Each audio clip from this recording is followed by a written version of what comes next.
Welcome to my Ginny and Georgia Season 3 Episode 1 discussion video. So I'm trying to engage with other viewers. Let's get started. Now, I remember the show took a serious uphill turn in Season 2. Because Season 1, the most memorable part for me was the affair between Ginny and Marcus. But Season 2 had some real stakes, some real tense moments, I remember. As someone who only watched the episodes the week they came out and never looked back.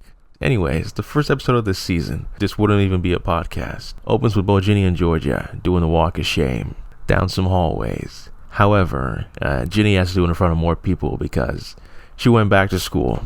Apparently it's only been a weekend since Georgia's arrest. We get to see Katie Douglas again, the only one of the kid characters I care about personally because she was on my favorite Canadian TV show, Pretty Hard Cases.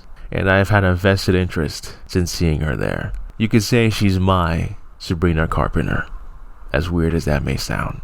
Anyways, Georgia meets with her untrustworthy looking lawyer, and Ginny meets up with Marcus, who has a new haircut that does not work for him. I gotta say, the bathroom in the show actually looks like a high school bathroom. I was shocked. Also, a whole lot of midriff on those girls. I guess the rules must be lax now, because back in my day, the teachers would have sent those girls to hell. I mean, how dare they distract us? Sensitive, delicate boys, innocent boys, with their tum-tums. Ginny then chooses to ditch school with the one girl who's smaller than her, short and irresponsible. Pick a struggle. Ginny later goes back to therapy with her future self and tells her that she wants to go flame on again, except unlike Johnny Storm, it'll probably hurt and leave a scar. Now, I know nothing about mental health or the lack thereof, so I'm not sure how good or bad of a job this show does it representing it, nor do I know anything about healing and coping. So someone else would have to tell me, does the show doing well with that, or is it just alright, or is it bad? Next, Austin says his first words about a third into the episode, and his voice slapped me in the face. What happens if she goes to jail?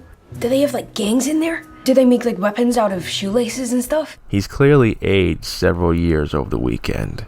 The stress must be killing him. He'll be 20 He'll be 20 when the trial starts.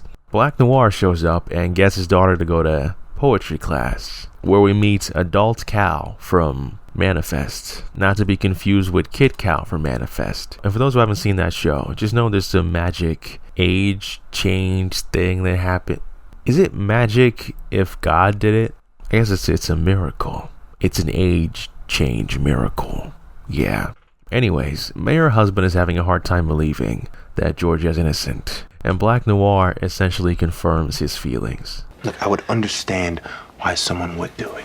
She doesn't even like Cynthia. I'm not gonna lie, I had completely forgotten about any relationship between Joe and Cynthia. Not a single memory in my head about it, which is weird because in real life, there's a 20-year age gap between the two actors. So I feel like that would have been significant enough for me to make me remember, but I have nothing. Just this, weird sense of deja vu, I should know, but I don't. Weird. So Ginny and Marcus sneak off to a playground to do underage drugs, where we learn that he had vandalized the place with a friend named Bridge Anderson, who later died of cancer. Sounds like karma to me. We get a pretty funny scene of young Georgia committing very obvious petty thefts in front of a bunch of people who can clearly see her. This is followed by the return of Jimmy Olsen from Smallville, making his usual threats of trying to take his son away. Little does he know his son will be older than him by trial's end. Georgia makes an entrance into the courtroom wearing her wedding dress, very legally blonde. I assume. I've never seen the movie. Georgia gets released on bail. Not a surprise there if you've seen the trailers. And we get a flashback of Austin telling Ginny that he witnessed the murder. Mom did it? I saw her. Georgia takes a dip in the cleanest bath water I've ever seen. You could drink that water. You just keyed the suit. I know, it has a filtration system. You could drink that water. And she has a big confrontation with her daughter, reminding us that she is in fact a serial killer. How many are there? Just 3. Just 3. Just 3. Do you even hear yourself? God, maybe you do belong in prison. Ginny tells Georgia that Austin was a witness to her crime, explaining his insane growth spurt over one weekend. He saw you kill him. And they have a little heart-to-heart, ending in a hug. because it's them against the world. It's us against the world, remember?